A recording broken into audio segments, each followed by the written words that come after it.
बिस्मिल्लाहिर्रहमानिर्रहीम अस्सलाम वालेकुम व्यूअर से इससे पहले हम लोगों ने लेक्चरर एजुकेशन और हेडमास्टर हेडमिस्ट्रेस की जो एक सीरीज़ स्टार्ट कर रखी है उसमें हमने जो हमारा फर्स्ट लेक्चर था इंट्रोडक्शन ऑफ एजुकेशन के हवाले से डिस्कस किया था। लेकिन जो आज की हमारी सेकंड सीरीज़ है उसमें हम philosophy of education and teaching के हवाले से डिस्कस करने जा रहे हैं। Okay guys, let's take a start. Question number 1, the aim of education should be to prepare the students for practical life. कि तालीम का जो बुनियादी मकसद होता है वो क्या करना है कि स्टूडेंट को अपनी प्रैक्टिकल लाइफ के लिए प्रिपेयर करना है। Second question is, if teacher is progressivist the curriculum will be child centred. अगर एक टीचर प्रोग्रेसिविस्ट है, उसके अंदर जो है वो एबिलिटीज़ हैं कि वो चेंजिंग्स लाना चाह रहे हैं, तो वो सबसे ज़्यादा किस चीज़ को प्रेफर करेगा? वो चाइल्ड सेंटर्ड को प्रेफर करेगा। Question number 3, what is called the branch of philosophy that is concern with the problem of values. जहाँ भी किसी भी जगह पे अगर वैल्यूज़ के हवाले से डिस्कस किया जाए किसी भी स्टेटमेंट के अंदर, तो आपने एक्सियोलॉजी को ही टिक करना है। Question number 4, philosophy means love of wisdom and in its literal sense कि यहाँ पे लॉन ऑफ विजडम नहीं होता, लव ऑफ विजडम होता है। Question number 5, the contribution of tax payers in primary education is the form of educational cess. Question number 6 आ जाता है, the philosopher deals with the practical issues of human. ये एक ऐसा फ़िलासफ़र जो कि किसी भी इंसान की प्रैक्टिकल इश्यूज़ के हवाले से जो है उसके डील करता है, तो वो क्या है? ह्यूमन वैल्यूज़ हैं। Question number 7, are teacher can develop social values among students by behaving ideally. एक टीचर जो होता है वो स्टूडेंट्स की जो है सोशल वैल्यूज़ डेवलप कर सकता है, किस तरह से? आइडियली बिहेव करके। उसके बाद question number 8, what is called the systematic and logical examination of life. जो सिस्टमेटिक और लॉजिकल एग्जामिनेशन ऑफ लाइफ होती है वो हमेशा फ़िलासफ़ी ही होती है। क्वेश्चन नंबर 9 देखें, what is called the branch of philosophy that is concern with the problem of truth. Philosophy की एक ऐसी ब्रांच जो कि ट्रूथ से कंसर्न करती हो, तो इसका राइट आंसर एपिस्टेमोलॉजी आएगा।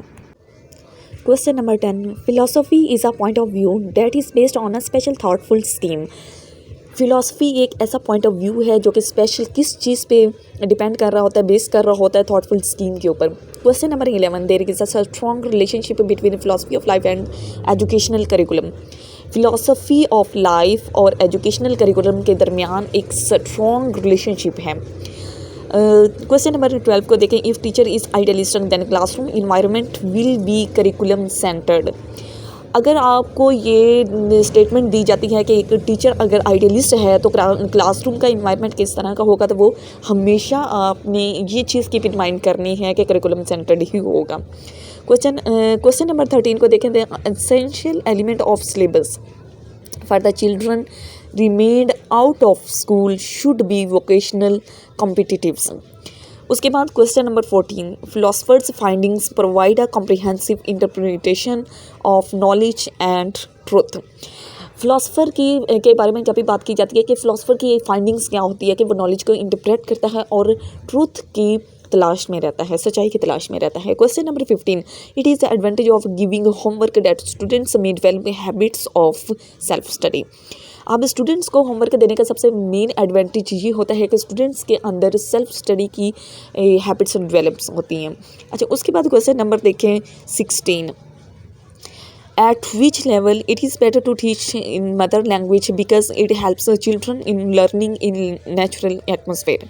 इस स्टेटमेंट में लैंग्वेज के बारे में डिस्कस किया गया है कि बच्चे को प्राइमरी लेवल तक किस लैंग्वेज में तालीम सिखानी चाहिए। तो अगर आप ओवरऑल देखा जाए तो जैसे कि हम पाकिस्तानी हैं और मोस्टली बैकवर्ड एरियाज़ में जो है वो बच्चे पंजाबी बोलते हैं, कुछ जो है वो मदर लैंग्वेज नेशनल लैंग्वेज जो है उनकी उर्दू ही है। लेकिन बैकवर्ड एरियाज़ को अगर मद्देनज़र रखा जाए तो वहाँ पे पंजाबी लैंग्वेज है। अगर बच्चों को प्राइमरी तालीम ही पंजाबी लैंग्वेज में दी जाए तो वो उनके लिए बहुत ही ज़्यादा एंड पर्पसफुल होगी और बच्चे जो हैं वो ईज़िली किसी भी चीज़ को अंडरस्टैंड कर सकते हैं। Question number 17. The main feature of philosophy is its effort to evaluate the sum total of human experiences. Philosophy की जो मेन फीचर है उसके यही एफर्ट होती है कि वो ह्यूमन एक्सपीरियंसेस को एवेलुएट कर सकें. Question number 18. The main purpose of the new education policy is to improve the whole education system. जितनी भी न्यू एजुकेशनल पॉलिसीज़ इम्प्लीमेंट की जाती हैं उनका यही मेन पर्पज़ होता है कि वो एजुकेशनल सिस्टम के अंदर इम्प्रूवमेंट ला सकें. उसके बाद question number 19. Idealistic education has got more importance in syllabus rather than knowledge of. इस स्टेटमेंट के अंदर डिस्कस किया गया है कि आइडियलिस्टिक एजुकेशन ने सिलेबस के अंदर सबसे ज़्यादा अहमियत हासिल की है as compared to knowledge of substance. What is called the school of philosophy that is revolutionary form of progressivism. के कौन सी ऐसी स्कूल ऑफ फिलोसफी है जो कि रेवोल्यूशनरी फॉर्म ऑफ प्रोग्रेसिविज्म है कि जो कि रेवोल्यूशन को रिप्रेजेंट करते गया. तो इसका राइट आंसर हमारे पास आ जाता है रिकॉन्स्ट्रक्शनिज्म. उसके बाद question number 21. To maintain interest among students in a class a teacher should ask questions. एक ये टीचर की रिस्पॉन्सिबिलिटी होती है कि अगर स्टूडेंट्स अट्रैक्ट नहीं हो रहे आपकी तरफ तो वो उसका मेन जो सोल्यूशन है वो ये है कि आप स्टूडेंट्स को एक्टिव करने के लिए उनसे क्वेश्चन पूछें. तो इसका राइट आंसर है question. Question number 22. Islamic philosophy is a guardian of old traditions and is based on God's revolution. कि इस्लामिक फिलोसफी किस पे बेस कर रही होती है? Old traditions of God's revolution के ऊपर. उसके बाद आ जाता है question number 23. Which is the most important of teaching by naturalist. Naturalist के अकॉर्डिंग जो है टीचिंग में सबसे मोस्ट इंपॉर्टेंट जो थिंग है वो क्या है? वो डिस्कशन है. नेचुरलिस्ट जो है नेचुरलिस्ट डिस्कशन को सबसे ज़्यादा प्रेफर करते हैं टीचिंग मेथड में. उसके बाद देखें कि question number 24. Which is the part of philosophy controversial to knowledge. Knowledge के हवाले से किसी भी स्टेटमेंट के अंदर अगर डिस्कशन की गई है कुछ भी लिखा गया है तो आपने उसमें एपिस्टेमोलॉजी को ही मेंशन करना है. Question number 25. Education is not the limitation of life but a preparation of next life. क्या एजुकेशन जो है वो लिमिटेशन ऑफ लाइफ का नाम नहीं है बल्कि ये नेक्स्ट लाइफ की प्रिपरेशन का नाम है. Question number 26. The most important trait of a student is के स्टूडेंट के सबसे अहम जो ट्रेट है वो क्या है? उसकी ओबीडियंस है. उसके बाद question number 27. Lecture method is the choice of realist teacher. Realist एक टीचर को तो वो किस चीज़ को प्रेफर करेगा? लेक्चर मेथड को. Question number 28. Who among of these consider old teaching methodologies. अगर स्टेटमेंट के अंदर ओल्ड के हवाले से डिस्कस किया गया ओल्ड मेथड्स के हवाले से तो आपने प्रीनियलिज्म को ही टिक करना है. और उसके बाद question number 29. Most of the dash theorist regard educational philosophy as activity then as a statement of content philosophies sorry propositions. तो इसका राइट आंसर आता है educational. Question number 30. The most important for a teacher to remove difficulties of students. कि teacher का सबसे अहम काम क्या होता है कि उसने क्लासरूम के अंदर स्टूडेंट्स की. Question number 31. According to which school of thought man is not entangled in the shackles of changes and unexpected situations but has to make himself a higher model of perfection. कि idealism एक ऐसा school of thought है जो कि इंसान को higher model of perfection provide करता है. Question number 32. The word philosophy is derived from which language. Philosophy का जो वर्ड है वो किस लैंग्वेज से निकाला गया है? वो लैटिन इसका राइट आंसर है. Question number 33. What is called the teaching in which best remedy of the students' problems is related with learning. Learning के दौरान स्टूडेंट्स के प्रॉब्लम को सॉल्व करने के लिए जो एक रेमेडी होती है उसे क्या कहा जा सकता है? Diagnostic teaching. Question number 34. What is called the study of people in relation to their fellow human beings. कि कौन सी ऐसी वो स्टडी है जिसमें लोग जो है in relation to their fellow human beings कि लोग एक दूसरे के साथ जो है वो कनेक्ट में रहते हैं कनेक्शन में रहते हैं रिलेशन में रहते हैं. तो वो इसका राइट आंसर होगा सोशियोलॉजी. फिर उसके बाद देखेंगे question number 35. Philosophy's main aim is to strengthen the thinking capability of man and to encourage him. कि फ़िलासफ़ी का मेन जो मकसद है वो थिंकिंग कैपेबिलिटीज़ को स्ट्रेंथन करना और उसके अलावा एक इंसान को इनकरेज करना कि वो मेडिटेट करें. उसके बाद ये है कि question number 36. Family is a means of dash education.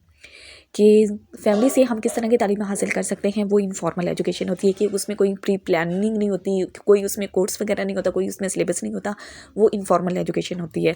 उसके अलावा question number 37. Philosophy is the study of understanding. कि हम चीज़ों को अंडरस्टैंड करते हैं कि कौन क्या है, किस तरह से है, कैसे वजूद में आया है.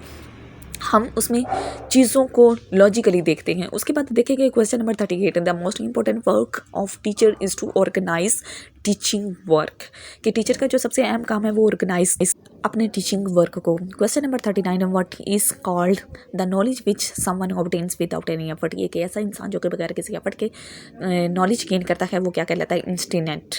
Question number 40, dash is called the mother of all studies, philosophy एक ऐसा सब्जेक्ट है जो कि मदर ऑफ ऑल स्टडीज़ है, जो कि तमाम स्टडीज़ की माँ कहलाती है। Question number 41, the word philosophy is a combination of two words, philo mean love and sophia means love of wisdom. Question number 42, to raise the standard of education it is necessary to evaluate students continuously, कि अगर हम तालीम का मायार बेहतर बनाना चाहते हैं तो ये हमारे ऊपर लाजिम है कि हम स्टूडेंट्स को with the passage of time continuously evaluate करें। Question number 43, what is called the branch of philosophy concern with reasoning, कि फिलोसफी की वो कौन सी ब्रांच है जो कि रीजनिंग के साथ कंसर्न है, तो इसका राइट आंसर है logic. Question number 44, the word nature has two meanings, natural abilities and physical nature, के नेचर के टू मीनिंग्स हैं, एक इसका ये है कि नेचुरल एबिलिटीज़, सेकंड इसका ऑप्शन है फिजिकल नेचर।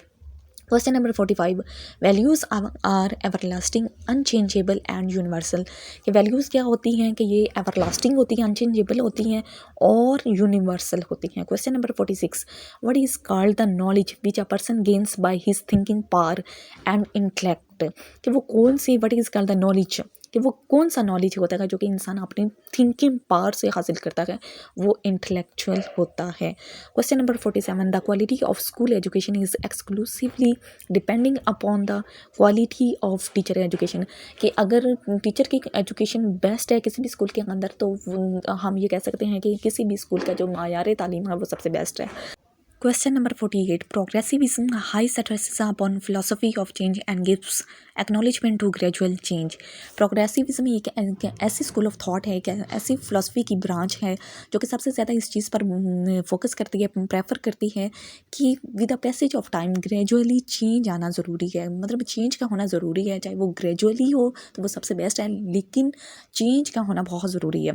उसके बाद देखिए question number 49, how many schools of general philosophy are there, इसका राइट आंसर है 5। Question number 50, the most important indicator of quality of education in a school is student achievement level, कि किसी भी school के अंदर जो है वो क्वालिटी ऑफ एजुकेशन का जो बेस्ट इंडिकेटर है वो स्टूडेंट की अचीवमेंट लेवल है। ओके गाइस, आज का हमारा ये टॉपिक क्वेश्चन नंबर 50 पे एंड हुआ। मिलते हैं एक नए टॉपिक के साथ। अल्लाह हाफिज़।